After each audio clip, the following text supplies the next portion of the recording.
കുടുംബ പ്രേക്ഷകർക്ക് ഏറെ പ്രിയപ്പെട്ട സീരിയലായിരുന്നു സാന്ത്വനം.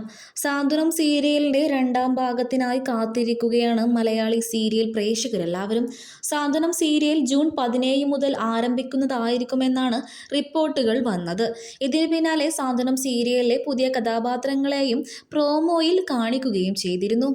സാന്ത്വനം സീരിയലിലെ ആദ്യ കഥാപാത്രങ്ങൾ തന്നെ രണ്ടാം ഭാഗത്തിലും ഉണ്ടാകണമെന്നായിരുന്നു സീരിയൽ പ്രേക്ഷകരെല്ലാവരും ആഗ്രഹിച്ചത്.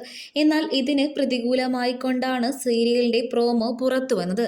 സാന്ത്വനം സീരിയലിന്റെ ആദ്യ ഭാഗത്തിൽ നിന്നും ഒരാൾ പോലും രണ്ടാം ഭാഗത്തിലില്ല. പുതിയ കഥാപാത്രങ്ങൾ മാത്രമാണ് സാന്ത്വനം സീരിയലിന്റെ രണ്ടാം ഭാഗത്തിലുള്ളത്. പോരും വഴക്കും ഒന്നുമില്ലാതെ കുടുംബസ്നേഹത്തിന്റെയും ബന്ധത്തിന്റെയും കഥ പറയുന്ന സീരിയലായിരുന്നു സാന്ത്വനം. എന്നാൽ ഇതിൽ നിന്നും വ്യത്യസ്തമായിട്ടാണ് സാന്ത്വനം സീരിയലിന്റെ രണ്ടാം ഭാഗം. കാരണം സീരിയലിന്റെ പ്രോമോയിൽ തന്നെ കാണിക്കുന്നത് അടിയും വഴക്കും ഒക്കെയാണ്.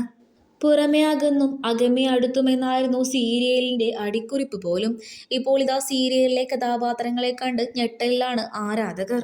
മഴവിൽ മനോരമയിൽ സംപ്രേഷണം ചെയ്തിരുന്ന മഞ്ഞുരുകും കാലം എന്ന സീരിയലിലൂടെയും ഭ്രമണം എന്ന സീരിയലിലൂടെയും മലയാളികൾക്ക് പ്രിയങ്കരിയായി മാറിയ ലാവണ്യ നായരാണ് സീരിയലിലേക്ക് പ്രധാന നായികാ കഥാപാത്രത്തെ അവതരിപ്പിച്ചുകൊണ്ട് എത്താൻ പോകുന്നത്.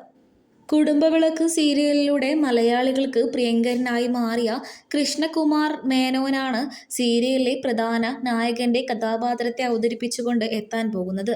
സാന്ത്വനം സീരിയലിന്റെ രണ്ടാം ഭാഗത്തിനായി കാത്തിരിക്കുകയാണ് മലയാളി പ്രേക്ഷകരെല്ലാവരും.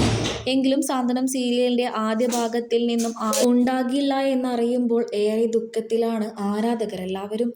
സാന്ത്വനം സീരിയലിലെ ആദ്യ കഥാപാത്രങ്ങളൊന്നും തന്നെ സാന്ത്വനം സീരിയലിന്റെ രണ്ടാം ഭാഗത്തിലില്ല.